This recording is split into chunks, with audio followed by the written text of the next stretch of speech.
ونستغفره ونعوذ بالله من شرور أنفسنا ومن سيئات أعمالنا من يهده الله فلا مضل له ومن يضلل فلا هادي له وأشهد أن لا إله إلا الله وحده لا شريك له وأشهد أن محمدا عبده ورسوله أما بعد فأعوذ بالله من الشيطان الرجيم بسم الله الرحمن الرحیم. الحمدللہ ابھی کچھ عرصہ پہلے ہم نے رمضان کا بابرکت مہینہ دیکھا اور اپنی اپنی سب نے کوشش کی کہ اس میں نیکیاں کمائیں اور اللہ سے دعا ہے کہ اللہ تعالیٰ ان سب اعمال کو قبول فرما لے جو بھی ہم نے ٹوٹے پھوٹے کیے ہیں. اب ہم جا رہے ہیں ذی الحجہ کی طرف. ذی الحجہ تقریباً اب سے 2 ہفتے بعد شروع ہونے والا ہے. یہ وہ ایام آنے والے ہیں جن کے بارے میں نبی صلی اللہ علیہ وسلم نے فرمایا افضل ایام الدنیا ایام العشر. دنیا کے تمام دنوں میں سے بہترین دن یہ 10 دن ہے. افسوس اس بات کا ہے کہ جب رمضان شروع ہونے والا ہوتا ہے تو بہت سارے درس ہوتے ہیں, بہت اس کی دھوم ہوتی ہے, بہت چرچا ہوتا ہے, ہر ایک کو پتا ہے رمضان کے بارے میں. ہم اپنی باقی ایکٹیویٹیز پیچھے کر دیتے جی رمضان شروع ہونے والا ہے. رمضان میں کوئی پارٹیاں نہیں رکھتے, کوئی سحریں نہیں کرتے, کوئی یہ سب پیچھے کر دیتے, نہیں رمضان ہے. لیکن دکھ یہ ہے کہ یہ 10 دن ہم جانتے ہی نہیں ہیں کہ یہ دن ہیں کتنے زبردست, کتنے قیمتی, افضل ایام دنیا. جب آپ صلی اللہ علیہ وسلم نے فرما دیا کہ بیسٹ ہیں دنیا کے دنوں میں سے, تو پھر سوچیں کہ اس سے بڑھ کے تو کوئی دن ہی نہیں ہے. اور کس چیز کے لیے بیسٹ ہے؟ کوئی دن ہوتے ہیں مثلاً کوئی کام کرنے کے لیے اچھے ہو سکتے ہیں, کوئی دن خوشی بنانے کے لیے اچھے ہو سکتے ہیں, کوئی یہ کس چیز کے لیے سب سے اچھے ہیں, کس چیز کے لیے بیسٹ ہے؟ نیکی کرنے کے لیے بیسٹ.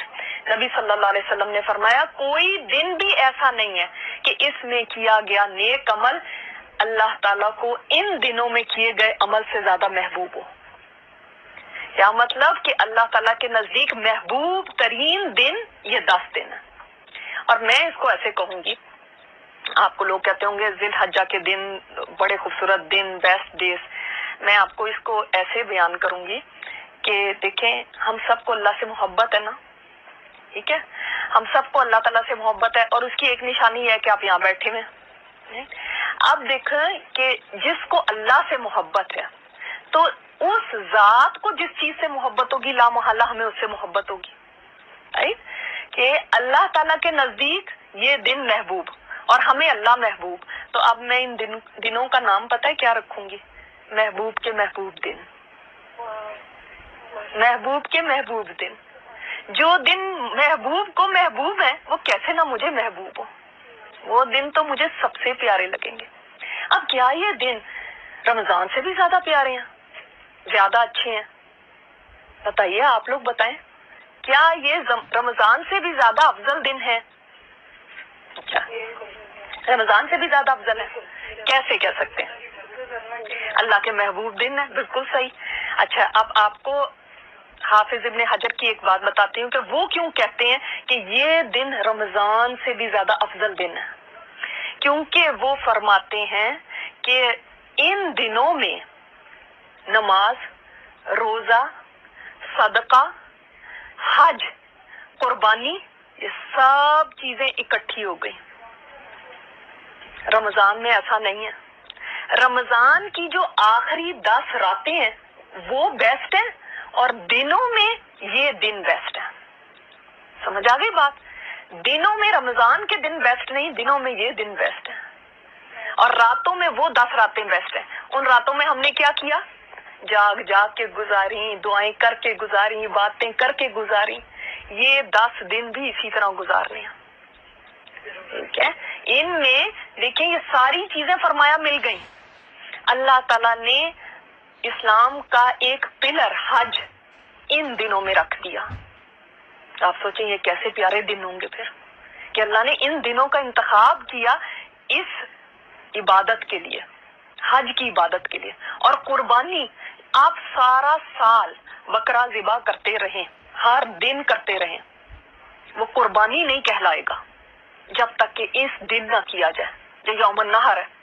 باقی دنوں میں آپ کرتے ہیں، آپ عقیقے کے لیے کرتے ہیں، آپ صدقے کے لیے کرتے ہیں، یا آپ ویسے کھانے کے لیے کرتے ہیں، کوئی بھی قربانی نہیں کہلاتا، کوئی عبادت نہیں ہے، یاد رکھیں۔ صدقہ بھی عبادت نہیں، وہ آپ اپنے اوپر سے مصیبتیں ٹالنے کے لیے اس کے لیے کرتے ہیں۔ جو قربانی ہے نا وہ صرف ان دنوں کے اندر ہے جو کیا جائے، اس کے علاوہ نہیں قربانی۔ تو یہ دن اتنے پیارے دن ہیں۔ اب جب آپ صلی اللہ علیہ وسلم نے یہ فرمایا کہ یہ افضل ترین دن ہے اور اللہ تعالیٰ کے ہاں کوئی دن میں کی گئی نیکی ان دنوں سے زیادہ فضیلت والی نہیں ہے، تو اب صحابہ کو ایک خیال آیا، تو انہوں نے پوچھا یا رسول اللہ جہاد بھی نہیں؟ ظاہر ہے ایک ذہن میں آتا ہے کہ جہاد اتنا افضل عمل ہے۔ آپ صلی اللہ علیہ وسلم نے فرمایا جہاد بھی نہیں، سوائے اس مجاہد کے کہ جو اللہ کے راستے میں اپنی جان بھی لٹا دے، مال بھی لٹا دے، بالکل خالی ہاتھ ہو جائے، سوائے اس کے وہ ہو سکتا ہے جو اس کے برابر ہو جائے، ورنہ کوئی اور دن میں کی گئی نیکی اس دنوں میں کی گئی نیکی سے زیادہ بڑھ کے نہیں ہو سکتی۔ اس کا مطلب کیا ہے؟ ان دنوں میں رکھا گیا روزہ وہ اللہ کو زیادہ محبوب ہے بجائے آپ کسی اور دن میں سال میں روزہ رکھیں۔ ان دنوں میں پڑھی گئی نماز اللہ تعالیٰ کو جتنی محبوب ہے، پورے سال میں کسی دن آپ نماز پڑھ لیں گے اتنی محبوب نہیں ہے۔ ان دنوں میں پڑھی گئی تہجد اللہ تعالیٰ کو اتنی محبوب ہے کہ پورے سال میں آپ کسی رات میں تہجد پڑھے اتنی محبوب نہیں ہے۔ ان دنوں میں کیا گیا ذکر اللہ کو اتنا محبوب ہے کہ کسی اور دنوں میں کیا گیا ذکر اتنا محبوب نہیں ہے۔ اللہ تعالیٰ نے ان دنوں کی قسم قرآن میں کھائی ہے، فرمایا والفجر ولیال عشر۔ یہ جو لیال عشر فرمایا نا، 10 راتوں کی قسم، وہ یہ اصل میں یہ دن ہے ذی الحجہ کے دن۔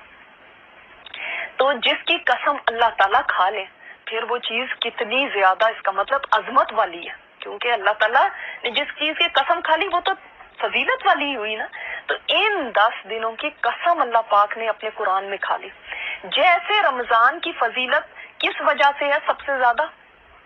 قرآن کی وجہ سے، شاباش۔ اسی طرح ان 10 دنوں کی فضیلت کس وجہ سے؟ حج کی وجہ سے۔ مگر جو لوگ حج پہ نہیں جا سکتے کیا وہ سارے محروم ہیں اجر سے؟ نہیں، اللہ تعالیٰ نے ان کے لیے بھی راستہ رکھا ہے۔ وہ رحمان اور رحیم رب ہے۔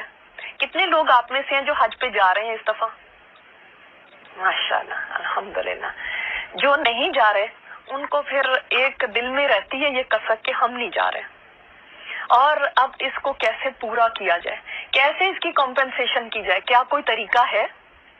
تو یاد رکھیں جو حج پہ نہیں جا رہا اس کے لیے ان دنوں میں سب سے بڑی چیز جس کے بارے میں آپ صلی اللہ علیہ وسلم نے فرمایا، مسند احمد کی روایت میں ہے کہ ان دنوں میں کیا کرو؟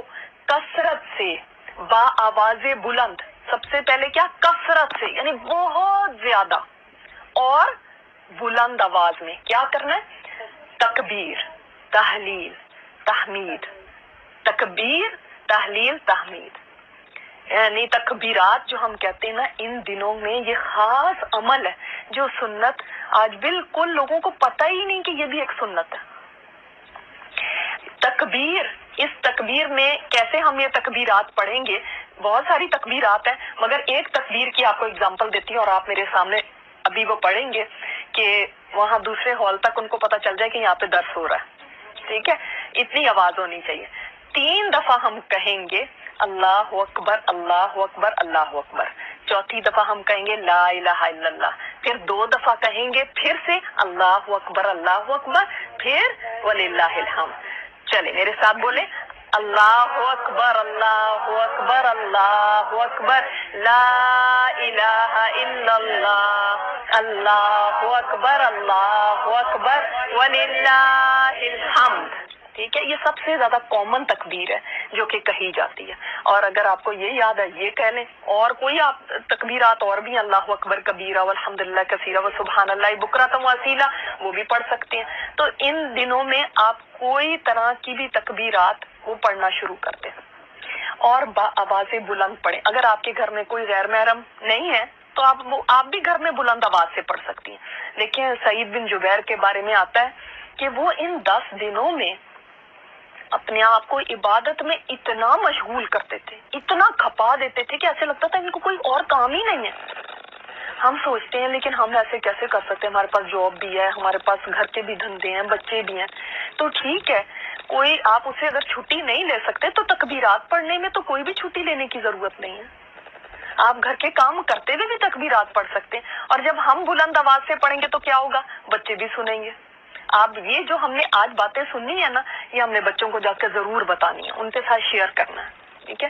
تو جب وہ سنیں گے تو ان کو بھی یاد آ جائے گا۔ جب ہم تھک جائیں گے تو پھر ہم کیا کریں گے؟ ہم اس پہ آن کر دیں گے، اپنے فون پہ یا کمپیوٹر پہ آن کر دیں گے، گھر میں گونجتی رہے، کیونکہ ہمیں ظاہرہ بھول بھی جائے گا اور ہم تھک بھی جائیں گے۔ تو اس پہ آن کر دیں، پھر لا محالہ آپ دیکھیے گا کہ جب چل رہی ہوں گی اس کے اوپر تو آپ کے خود بخود زبان پہ آ جائیں گے۔ 10ویں تاریخ تک آپ کو اس کی بھی ضرورت نہیں پڑے گی چلانے کی۔ اگر آپ نے واقعی ایسا کیا کہ سارا دن وہ ایک لوپ میں لگا دیا اور چلتی رہی تو انشاءاللہ آپ کی زبان پہ جاری ہوں گی۔ دیکھیں حضرت ابو ہریرہ اور حضرت عبداللہ بن عمر وہ کیا کرتے تھے؟ بازاروں میں نکل جاتے تھے، بازاروں میں نکل جاتے تھے اور اونچی اونچی آواز میں تکبیرات پڑھتے تھے، اور بازار والے سنتے تھے تو وہ بھی پڑھنے لگتے تھے۔ سبحان اللہ۔ اور آج کے وقت میں کوئی شاید ایسا کرے تو کوئی کہے گا کہ یہ کیا پاگل ہی ہو گیا شاید، ہاں، یا پتہ نہیں شو آف کر رہا ہے اپنی بڑی تکبیرات سنا کے۔ حالانکہ دیکھیں اگر یہ شو آف ہوتی تو وہ صحابہ کبھی نہ کرتے، ہاں؟ تو اس کو شو آف نہ سمجھیے گا، آپ پڑھنے لگے تاکہ دوسروں کو بھی موٹیویشن ملے۔ آپ کسی مجلس میں جائیں، وہاں پہ یہ بات شیئر کریں، ان کو بھی بتائیں کہ چلو تکبیرات پڑھتے ہیں۔ اور ابن عمر کے بارے میں آتا ہے جب وہ مینا میں ہوتے تھے، مینا کے دنوں میں یہ تکبیرات ہیں، یہ سارے ظاہر ہے 8 تاریخ سے مینا چلے جاتے، تو وہ وہاں پہ اتنی اونچی تکبیرات پڑھتے تھے کہ مسجد تک ان کی تکبیرات کی آواز جاتی تھی، تو مسجد والے پڑھنے لگتے تھے۔ جب مسجد والے پڑھتے تھے تو ان کی آواز بازار تک جاتی تھی، بازار والے پڑھنے لگتے تھے، اور جب بازار والے بھی پڑھنے لگتے تھے تو پورا مینا تکبیرات سے گونج جاتا تھا۔ سبحان اللہ، وہ کیا سما ہوگا؟ ہم نے تو کبھی آج تک سنا ہی نہیں ایسا۔ ہم نے تو یہ منظر اپنے گھروں تک میں بھی نہیں دیکھا کہ ہمارے گھر پورے گونج جائیں تکبیرات سے۔ اللہ تعالیٰ ہمارے گھروں کو ایسا بنا دے کہ ہمارے گھروں میں تکبیرات گونج جائے۔ چلو مینا نہیں ہم کر سکتے تکبیرات، تو ہمارے اپنے گھر تو اتنی سی جگہ تو ہماری اپنی کیپیسٹی میں ہے کہ ہم یہ کر سکیں، تو انشاءاللہ اس دفعہ کریں گے، سارا دن کریں ان 10 دنوں میں۔ مطلب بریک تو ظاہر ہے وہی جیسے میں نے بتایا، انسان تھک جاتا ہے۔ اب آپ جتنا بھی کر سکیں یعنی زبان تر رہے اس سے، تو دیکھیں اس کا فائدہ کتنا ہوگا کہ آپ گناہوں سے بچے رہیں گے، بیکار باتوں سے بچے رہیں گے، لغویات سے بچے رہیں گے۔ ابھی میں آپ کو بتاؤں گی ایک حدیث کہ کتنی یہ لغویات سے بچنا آپ کے لیے کتنا بڑا درجہ آپ کو پہنچا سکتا ہے اس تک۔ اچھا، پھر ان دنوں میں آپ صلی اللہ علیہ وسلم روزہ رکھا کرتے تھے۔ نبی صلی اللہ علیہ وسلم کا طریقہ کیا تھا؟ روزہ رکھنے کا، کہ 9 دن روزہ رکھتے تھے۔ ظاہر ہے 10ویں دن تو عید ہے، اس دن نہیں رکھنا، تو ان 9 دنوں میں آپ صلی اللہ علیہ وسلم کا معمول روزہ رکھنے کا تھا۔ تو ہم نے پہلی سے یعنی جب ہم نے ابھی سے نیت کر لینی کہ انشاءاللہ تعالی ہم یہ 9 روزے رکھیں گے، کیونکہ روزے میں کیا ہوتا ہے کہ جتنی دیر آپ روزے میں آپ عبادت میں ہیں، آپ عبادت میں ہیں نا، آپ کچھ نہیں بھی کر رہے، آپ سو بھی رہے، عبادت ہے، آپ کچھ بھی نہیں بول رہے، عبادت ہے، عبادت آپ کی چل رہی۔ تو اب ظاہر ہے ان دنوں میں ہم نے کوئی اچھا عمل کرنا ہے تو روزہ تو مفت سمجھ لیں عبادت ہے۔ تو انشاءاللہ تعالی جیسے 21 تاریخ سے تقریباً شروع ہو جائیں گے یہ دن، تو پھر ہم روزہ ابھی سے اس کی نیت باندھ لیں۔ خاص طور پہ عرفہ کے دن کا روزہ وہ رکھنا بہت فضیلت کا حامل ہے۔ عرفہ کا دن ہی بڑا فضیلت والا دن ہے۔ عرفہ کے دن کی آپ کو پتہ ہے کہ کیا فضیلت ہے؟ کوئی مجھے بتائے گا یہاں پہ؟ آئی وش کہ میرے پاس آج پرائزز ہوتے تو اس پہ کوئز پہ پرائزز دیے جاتے۔ مغفرت ہوتی ہے اس دن اور دعائیں قبول ہوتی ہیں۔ اچھا، اور اللہ کا قرب حاصل ہوتا ہے۔ اچھا، اور عرفہ کا دن تو بہت بڑا دن ہے، آپ کو نہیں پتا؟ بخشش کا دن ہے، آگ سے نجات کا دن ہے۔ جی صحیح۔ اچھا، میں آپ کو نا 4 چیزیں بتاتی ہوں، آپ نے یاد رکھنی ہے اور شیئر کرنی ہے، ٹھیک ہے؟ یہ 4 چیزیں یاد رکھنی آپ نے عرفہ کے دن کی۔ نمبر 1 چیز ہے کہ یہ اتنا زبردست دن ہے کہ آپ صلی اللہ علیہ وسلم نے فرمایا کوئی دن ایسا نہیں ہے جس دن اللہ تعالیٰ بندوں کو جہنم سے اتنے آزادی نہ دے جتنی کہ عرفہ کے دن اللہ تعالیٰ بندوں کو جہنم سے آزاد فرماتے، یعنی میکسیمم جو بندوں کو آزادی ملتی ہے نا جہنم سے، اس دن پروانے مل جاتے ہیں، یہ جہنم سے آزاد. یا اللہ ہمارا نام ان میں شامل کر دینا کہ عرفہ کے دن استفا کے اللہ جن کو تو جہنم سے آزاد کرتے، اللہ ہمارا نام ان میں شامل کر دینا. تو کوئی دن اس دن سے بڑھ کے نہیں ہے جس دن آزادی ملے. تو یہ کتنا بڑا دن ہوا. جو لوگ عرفہ کے میدان میں جمع ہوتے ہیں تو ان کے بارے میں آتا ہے سبحان اللہ کہ اللہ تعالیٰ، حدیث میں آتا ہے اللہ تعالیٰ ان سے قریب ہو جاتا ہے. کیسے قریب ہوتا ہے یہ ہم نہیں جانتے اور نہ ہم اس کی تشریح کر سکتے، بس ہم یہ کہہ سکتے ہیں جیسے اس کی شان کے لائق ہے. بس اللہ تعالیٰ اس دن قریب ہو جاتا ہے اور اللہ تعالیٰ فرشتوں پہ فخر کرتا ہے اور فرماتا ہے دیکھو میرے بندوں کو کیسے میلے کچیلے ہو کے یہاں پہ آئے ہوئے، اے میرے فرشتوں بتاؤ یہ کیا چاہتے ہیں، کیا مانگتے ہیں. تو فرشتے کہتے ہیں یا اللہ یہ بخشش چاہتے ہیں. اللہ تعالیٰ فرماتے ہیں تم گواہ رہنا میں نے ان کو بخش دیا. اب ان کے گناہ چاہے بارش کے قطروں کے برابر ہوں یا درختوں کے پتوں کے برابر ہوں، اللہ تعالیٰ ان کو بخش دیتا ہے. اتنے خوش قسمت ہیں وہ. لیکن اب جو گھر میں بیٹھے ہوئے اب ہم کیا کریں؟ ہر سال تو کوئی بھی نہیں جا سکتا حج پہ، کئی ساری زندگی نہیں جا سکتے، تو کیا کریں؟ اس دن کا روزہ رکھنے والے کے ساتھ اللہ تعالیٰ کا اس کو ایک بشارت ہے کہ نبی صلی اللہ علیہ وسلم نے فرمایا کہ اللہ سے امید ہے کہ اللہ تعالیٰ ایک پچھلے سال کے اور ایک اگلے سال کے گناہوں کو بخش دے گا اس ایک دن کا روزہ رکھنے کا. اور میں سوچ رہی تھی، کیلکولیشن کر رہی تھی، تو میں نے کہا کتنا تمہارا روزہ ہوگا؟ 14 گھنٹے کا، 16 گھنٹے کا روزہ.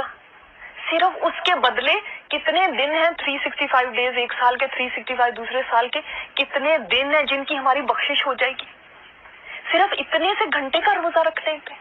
کتنا فضیلت والا یہ روزہ ہے کہ ایک پچھلے سال کے گناہ. اور یہ دیکھیں پچھلا سال ہمارا یہ اینڈ ہو رہا ہے، ذوالحج آخری مہینہ ہے، 21 دن رہ جائیں گے اس کے بعد، یعنی پورے سال کی ہماری جو کارکردگی ہے اس میں سے گناہ واش ہو گئے. اور آنے والا سال جس کے ہمیں بھی پتہ ہی نہیں ہم نے کرنا کیا ہے، میرے رب کی رحمت اتنی ہے کہ وہ فرماتا ہے یہ ایک دن کا روزہ رکھ لو، آئندہ سال کے گناہوں کو میں معاف فرما دوں گا.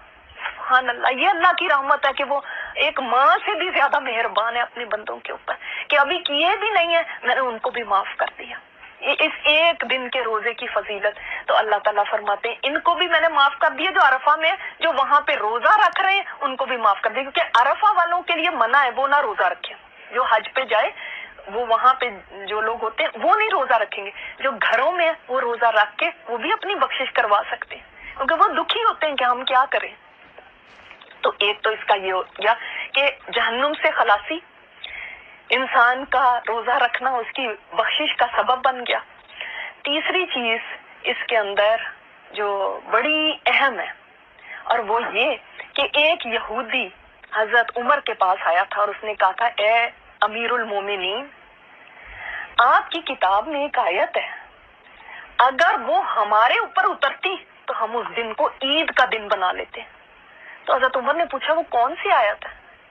اس نے کہا سورہ مائدہ کی یہ آیت الیوم اکملت لکم دینکم واتممت علیکم نعمتی وردیت لکم الاسلام دینا، کہ آج کے دن اللہ نے تمہارے لیے تمہارا دین مکمل کر دیا اور تمہارے اوپر اپنی نعمت تمام کر دی، تمہارے لیے اسلام کو چوز کر لیا، اس سے تمہارے لیے اسلام کو ایز دین اللہ تعالیٰ نے پسند فرما لیا. تو یہ تو وہ دن ہے، ہم کہتے ہیں نا اسلام ایک نعمت ہے، جس کو نعمت لگتی ہے سمجھ لیں یہ وہ دن ہے جس دن یہ نعمت تمام ہوئی تھی، جس دن یہ مکمل ہوئی تھی، جس دن یہ دین پورا کا پورا ہمیں مل گیا مکمل ہو کے. اس کی سیلیبریشن ہے عرفہ کا دن جو ہے. یہ اکثر لوگوں کو نہیں پتا کہ یہ دن تھا. تو حضرت عمر نے فرمایا ہم تو اس کے